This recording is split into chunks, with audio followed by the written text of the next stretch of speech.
Praise the lord. ప్రభునందు ప్రియమైన దేవుని బిడ్డలారా, ఈ సమయంలో కొద్ది మాటలు పరిశుద్ధ గ్రంథములో నుండి మనం ధ్యానం చేసుకుందాం.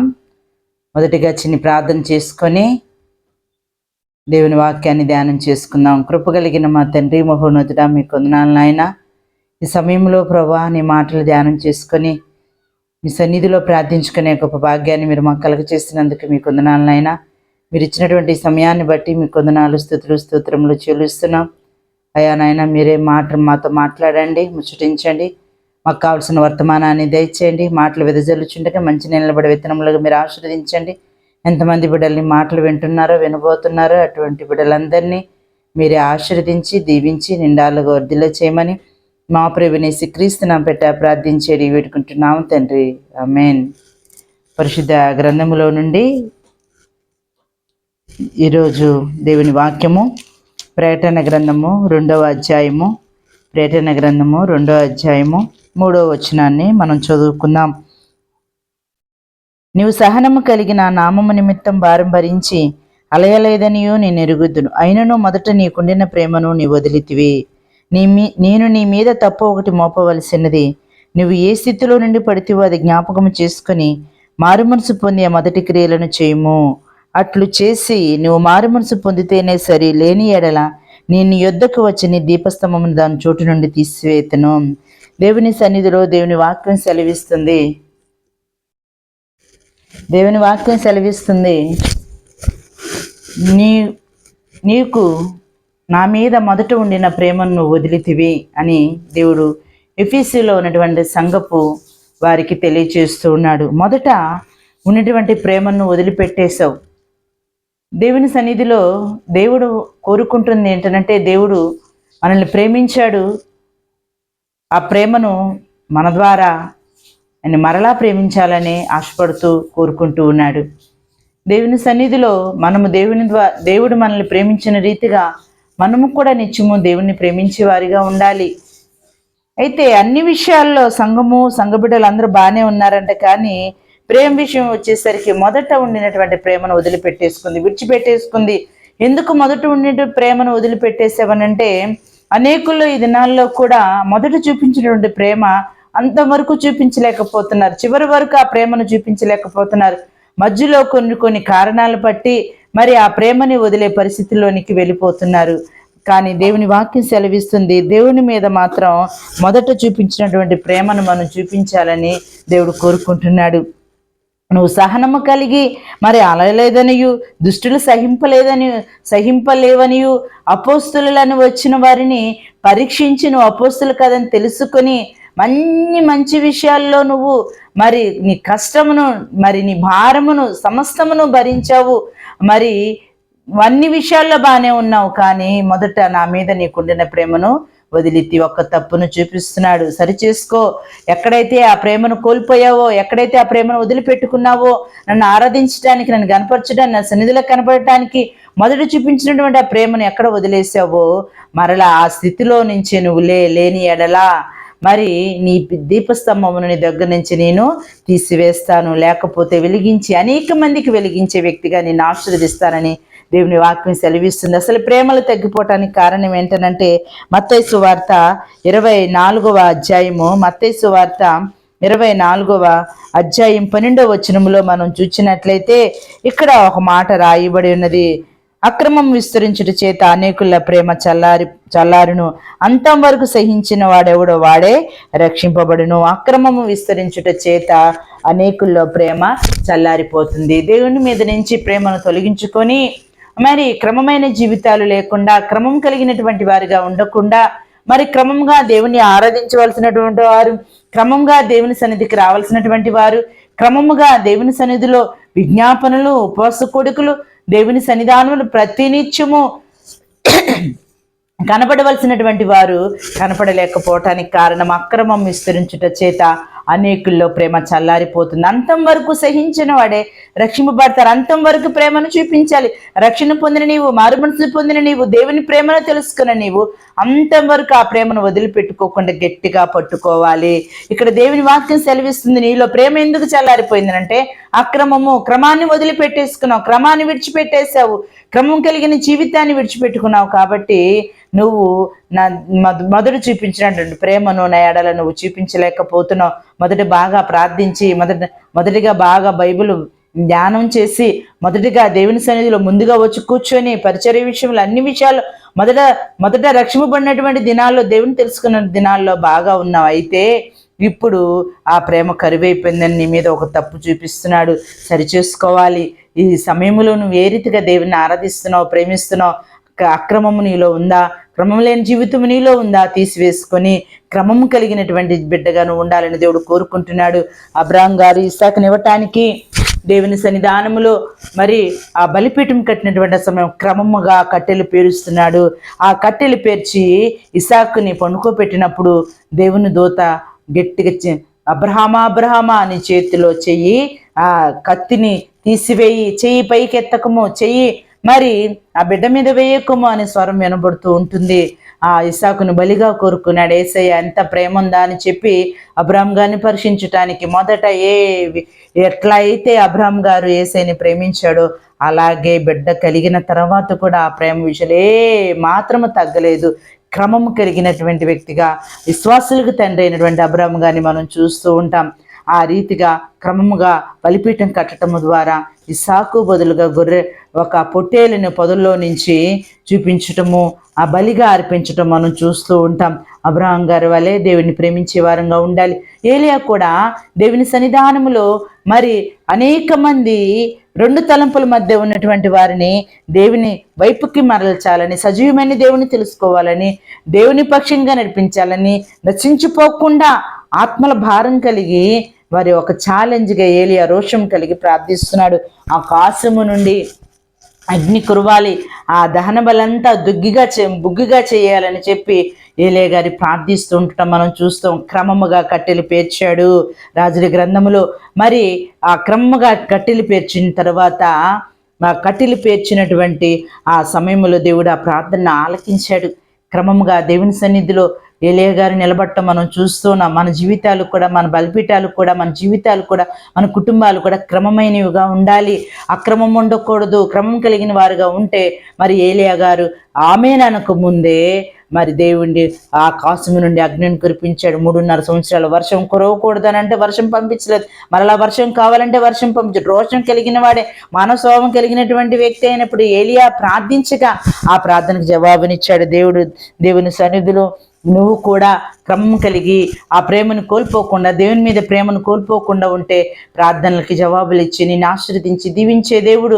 అనేక మంది నీ ద్వారా సంఘములో చేర్చబడటానికి ఒక సాధనముగా నేను వాడుకునే దేవుడు. కాబట్టి దేవుని సన్నిధిలో మొదట నీకుండిన ప్రేమను వదిలిపెట్టుకోకుండా గట్టిగా పట్టుకోవాలి. అంతం వరకు మనం పట్టుకునే వారంగా ఉండాలి దేవుని సన్నిధానములో. మరి ఆ రీతిగా మనము ఉండాలని దేవుని వాక్యం సెలవిస్తుంది. ఈ దినాన మరి దేవుని ప్రేమను వదిలిపెట్టేసుకున్నావా? మనుషులను ప్రేమించటానికి, మనుషుల ప్రేమకై ప్రాకులాడుతూ ఆ సమయాన్ని దేవుని మీద చూపించే ప్రేమను మనుషులపైన చూపించడానికి ఇష్టపడుతున్నావా? కాదు. దేవునికి ఇవ్వాల్సిన సమయం దేవునికి ఇవ్వాలి. దేవుని ప్రేమించవలసిన విషయంలో మనం ప్రేమించేవారిగా, ఆరాధించేవారుగా, గణపరిచేవారంగా ఉండాలి. కాబట్టి దేవుని సన్నిధిలో ఆ రీతిగా ఉండాలని, నువ్వు దీపస్తంభం ఆరిపోకుండా నిత్యము వెలుగుతూ ఉండాలనంటే, అనేక మందిని వెలిగించబడాలనంటే ఆ తప్పు నువ్వు సరిచేసుకుని ప్రేమ కలిగిన వ్యక్తిగా ఉండాలి. ప్రేమ లేని వాడైతే నా వాడు కాదు, దేవుని వాడు కాదని దేవుని వాక్యం సెలవిస్తుంది. ప్రేమ లేకుండా ఉంటే దేవుని వాక్యాన్ని చదువు, దేవుని సన్నిధికి వెళ్ళి దేవుని కనుగొనుంటే దేవుడు తప్పకుండా ఆయన ప్రేమను నీ పట్ల చూపించే దేవుడు. నువ్వు కూడా ప్రేమ కలిగి ఎలా జీవించాలో అని నేర్పించే దేవుడు. కాబట్టి ప్రేమ కలిగి జీవించాలని దేవుని వాక్యం సెలవిస్తుంది. మొదట నీకుండిన ప్రేమను, మొదటి క్రియలను చేయాలని దేవుని వాక్యం సెలవిస్తుంది. మొదట ఏ రీతిగా రోషం కలిగి ఉపవసించి దేవుని సన్నిధిలో విజ్ఞాపనలు చేసావో, అందరి కొరకు మొరపెట్టావో ఆ రీతిగా ప్రేమ కలిగి నువ్వు దేవుని సన్నిధిలో నడవాలని దేవుని వాక్యం సెలవిస్తుంది. దేవుడు లోకమును ఎంతో ప్రేమించాడు. యోహాను సువార్త 3:16 దేవుడు లోకమును ఎంతో ప్రేమించాడు, ఏకైక కుమారుని మన కోసము ఈ లోకంలోనికి పంపించాడు. ఆయన లోకంలోనికి రావటం అనేకమైనటువంటి భారాలను భరించి మన శిక్షణ ఆయన మీద వేసుకుని ఆఖరి రక్త బట్టు వరకు ఆ రక్తాన్ని చిందించి సిలువలో బలి అయ్యాడు. పునరుద్ధానుడుగా మరలా మన మధ్యలో నివాసము చేస్తూ ఉన్నాడు. మన ప్రభువైన యేసయ్య మనల్ని ఎంతగానో ప్రేమించాడు. వచ్చేటప్పుడు ఎంత ప్రేమ అయితే మన మీద ఉంచాడో చివరి వరకు ఆ ప్రేమను కలిగి ఉన్నాడు. ఆయన ప్రేమ శాశ్వతమైనది. ఆయన ప్రేమ మరి మాటల వరకే కాదు కానీ క్రియల రూపం కూడా దేవుడు ప్రేమని చూపిస్తూ ఉన్నాడు. మనం కూడా మనం ప్రేమిస్తున్నాం అన్నట్లుగా కాదు కానీ క్రియారూపకంగా ప్రేమను చూపించే వారంగా ఉండాలి. క్రియలతో కూడిన ప్రేమ బహు విలువైనది, బహు గొప్పది, దేవుని సన్నిధిలో ఆశీర్వాదకరమైనది క్రియలతో కూడినటువంటి ప్రేమ. మనము క్రియలతో కూడినటువంటి ప్రేమను చూపించే వారంగా ఉండాలి. మాటలతో సరిపెట్టక క్రియలతో ప్రేమను చూపించే వారంగా మనము ఉండాలి. దేవుని ప్రేమ దోషములను కప్పుతుంది, పాపాలను కప్పుతుంది, దోషాలను కడిగి వేస్తుంది. ఆయన రక్తంతో ఆయన ప్రేమించే దేవుడు, ప్రేమ కలిగిన దేవుడు. ఎంత ప్రేమ అంటే ఇర్మియా గ్రంథము 31వ అధ్యాయము 3వ వచనంలో మనం చూసినట్లయితే, శాశ్వతమైనటువంటి ప్రేమతో నేను నిన్ను ప్రేమిస్తున్నాను, విడువక నీ ఎడల కృప చూపుతున్నానని దేవుని వాక్యం సెలవిస్తుంది. ఆయన శాశ్వతమైన ప్రేమతో మనల్ని ప్రేమిస్తున్నటువంటి దేవుడు. 31వ అధ్యాయం 3వ వచనములో దేవుని సన్నిధిలో చాలా కాలం క్రిందట యెహోవా నాకు ప్రత్యక్షమయ్యేలాగాని ఇట్లా నేను శాశ్వతమైన ప్రేమతో నేను నిన్ను ప్రేమించుచున్నాను కనుక విడువక నీ ఎడల కృప చూపుచున్నాను. దేవుని సన్నిధిలో ఆయన శాశ్వతమైన ప్రేమతో ప్రేమిస్తున్నటువంటి దేవుడు. విడువక మన ఎడల ఆయన కృప చూపుతున్నాడు. ఆయన కృప లేనిదే మనము ఏమి చేయలేం, ఒక్కడికి కూడా ముందుకు వేయలేం. ఆయన శాశ్వతమైన ప్రేమతో మనల్ని ప్రేమిస్తూ ఉన్నాడు. విడువక ఆయన కృపను చూపుతూ ఉన్నాడు. మన దోషాలని, మన పాపాలని ఆయన జ్ఞాపకం చేసుకుంటే మనం నిలబడటానికి కూడా అర్హులం కాదు, దేవుని ద్వారా ఆశీర్వదించబడటానికి కూడా అర్హులం కాదు. వాటన్నిటినీ వెనుక భాగములో వేసుకున్నాడు, కనపడనిటువంటి స్థలములో వేసి ఉన్నాడు, కప్పి ఉన్నాడు. కాబట్టి ఆ దోషాలన్నీ క్షమించే దేవుని సన్నిధిలో ప్రేమ కలిగినటువంటి దేవుణ్ణి మరలా నువ్వు ప్రేమించే వ్యక్తిగా ఉండాలి. రోమిలకు రాసిన పత్రిక 8వ అధ్యాయం 8వ వచనములో దేవుని ప్రేమించే వారికి, ఆయన సంకల్పం చొప్పున పిలువబడిన వారికి మేలు కలిగటకై సమస్తమును సమకూడి జరుగుచున్నవి. దేవుని ప్రేమించే వారికి దేవుడు మనల్ని ప్రేమించాడు, ఆయన ప్రాణాన్ని పెట్టాడు, మరలా తిరిగి లేచాడు. మరలా మన ప్రేమని ఆయన చూడాలని, మన ద్వారా ప్రేమను పొందుకోవాలని, మనం ప్రేమించాలని, దేవుణ్ణి ప్రేమించాలని దేవుడు కోరుకుంటాడు. దేవుని ప్రేమించే వారికి మేలు కలిగటకే సమస్తమును సమకూర్చే దేవుడు. మనుషులను ప్రేమించి కొన్ని కీడులు మనం అనుభవిస్తూ ఉంటాం, కానీ దేవుడిని ప్రేమిస్తే సమస్తమును సమకూడి మేలుకరంగా, దీవెనకరంగా, ఆశీర్వాదకరంగా దేవుడు మన పట్ల జరిగించే దేవుడు. ఈ దినానను కీడుల్లో, అనారోగ్యములో, అస్వస్థతలో, అనేకమైన వ్యాధి బాధలు, నష్టమైన పరిస్థితుల్లో, మోసపోయినటువంటి పరిస్థితుల్లో నువ్వు ఉన్నావా? దేవుడిని ప్రేమించు. దేవుడిని ప్రేమిస్తే దేవుడు నీకు మేలుకరంగా, ఈ మాటలు వింటున్నప్పుడే దేవుడు నిన్ను సిద్ధపరచడానికి, మేలు కలుగ చేయడానికి ఇష్టపడుతున్న దేవుడు. మొదట దేవుని పట్ల ఏ ప్రేమ నువ్వైతే కలిగి ఉన్నావో ఆ ప్రేమను నువ్వు చూపించటానికి నీ క్రియలని అన్నిటి నువ్వు సరిచేసుకొని దేవుని ఎదుటికి రాగలిగితే దేవుడు నీకు అనేకమైన మేలుతో, దీవెనతో, ఆశీర్వాదాలతో నింపటానికి ఇష్టపడుతూ ఉన్నాడు. బిలాము దుర్నీతి కొరకు కలుగు బహుమానానికే ప్రేమించాడంట. పేతురు రాసినటువంటి రెండవ పత్రిక 2వ అధ్యాయం 16వ వచనంలో మనం చూసినట్లయితే ఇక్కడ బిలాము గురించి రాయబడుతుంది.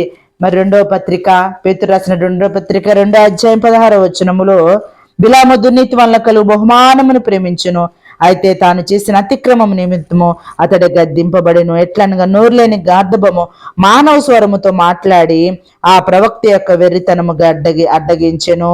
దేవుని సన్నిధిలో బిలాము దుర్నీతి కలుగు బహుమానాన్ని ప్రేమించాడంట. దుర్నీతిని, అక్రమాన్ని ప్రేమిస్తే నువ్వు అనేకమైన అగచాట్లకి, ఇరుకులకి, గాఢాంధకారంలోనికి వెళ్ళి నరకంలోనికి వెళ్ళే పరిస్థితి కలుగుతుంది. కాబట్టి దేవుని సన్నిధిలో బిలాము వల్లే దుర్నీతి కొరకు నువ్వు పరిగెత్తకుండా, ప్రేమించకుండా, మరి దేవుని సన్నిధిలో దేవుని బిడ్డల్ని దేవుని ప్రేమించడానికి నువ్వు ఇష్టపడితే దేవుడు నిన్ను ఆశీర్వదించే దేవుడు. దేవుడు నీ కోసం ప్రాణం పెట్టాడు. కాబట్టి దేవుడిని ప్రేమించాలి. దుర్నీతిని ప్రేమించకూడదు, బహుమానాన్ని ప్రేమించకూడదు, లోకాన్ని ప్రేమించకూడదు, లోక పాపాన్ని నువ్వు ప్రేమించకూడదు. వాటన్నిటిని తీసివేసుకొని దినాన శాశ్వతమైన ప్రేమను చూపిస్తున్న దేవుని ప్రేమను నువ్వు కలిగి ఉన్నట్లయితే దేవుడు నిన్ను ఎంతగానో ఆశీర్వదించడానికి ఇష్టపడుతూ ఉన్నాడు. ప్రియ దేవుని బిడ్డ, దేవుని సన్నిధిలో మొదట నీకుండిన ప్రేమను నువ్వు వదిలిపెట్టేసావు. వదలకుండా మరలా పట్టుకుంటే దేవుడు నిన్ను ఆశీర్వదించే దేవుడు, దీవించే దేవుడు, జ్ఞాపకం చేసుకునే దేవుడు.